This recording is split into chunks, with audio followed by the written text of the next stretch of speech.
What do you say to those viewers that don't pursue their dreams and are locked in their careers because they are too afraid to take risks and pursue something meaningful? Well, the first thing I would say is, well, you should be afraid of taking risks and pursuing something meaningful. But you should be more afraid of staying where you are if it's making you miserable. It's like the first thing you want to do is dispense with the idea that you get to have any permanent security outside of your ability to contend and adapt. It's the same issue with children. It's like you're paying a price by sitting there being miserable. You might say, well, the devil I know is better than the one I don't. It's like, don't be so sure of that. The clock is ticking. Yeah, and if you're miserable in your job now and you change nothing, in 5 years you'll be much more miserable and you'll be a lot older.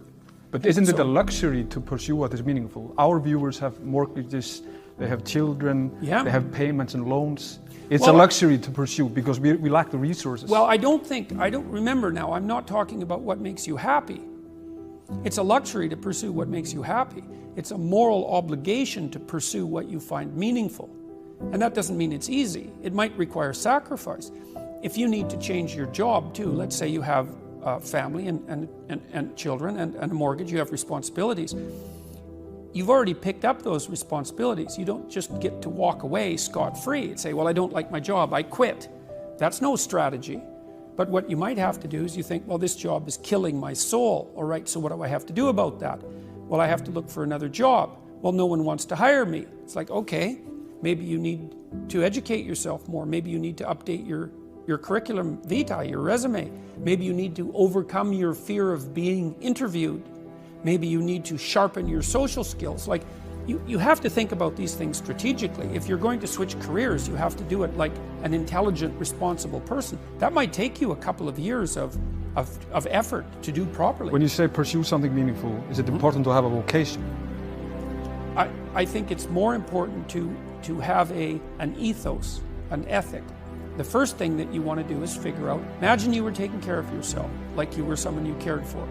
Then you should figure out, well, if you could have what you needed and wanted, what would it be? What sort of friends would you have? What would your family relationships look like? How would you conduct yourself with your children? How would you educate yourself?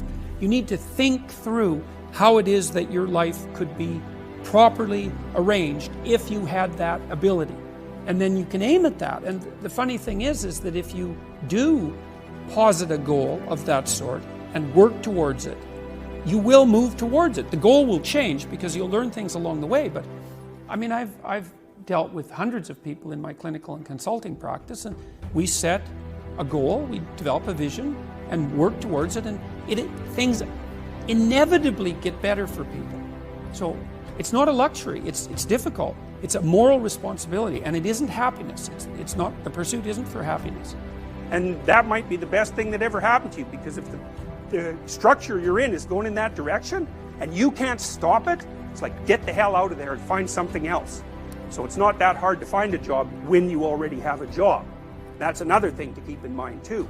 You know, whenever you're working, and you will be, especially in the world of today where jobs are relatively uncertain, you should always have an escape route planned, and it should be active, because if you don't have an escape route and you can't get away, you can't say no. And if you can't say no, you can't bargain, and if you can't bargain, you're a slave.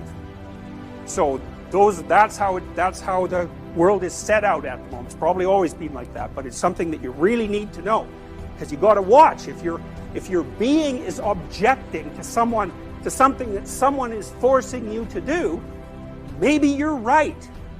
Maybe you shouldn't be doing it. And lots of people end up living meaningless lives. And that's not a very good term, because there's no such thing as a meaningless life. Because one of the meanings of life is suffering. And there's no bloody way you're going to escape that. So you will not have a meaningless life. You'll have a life that's only suffering. And I wouldn't recommend that.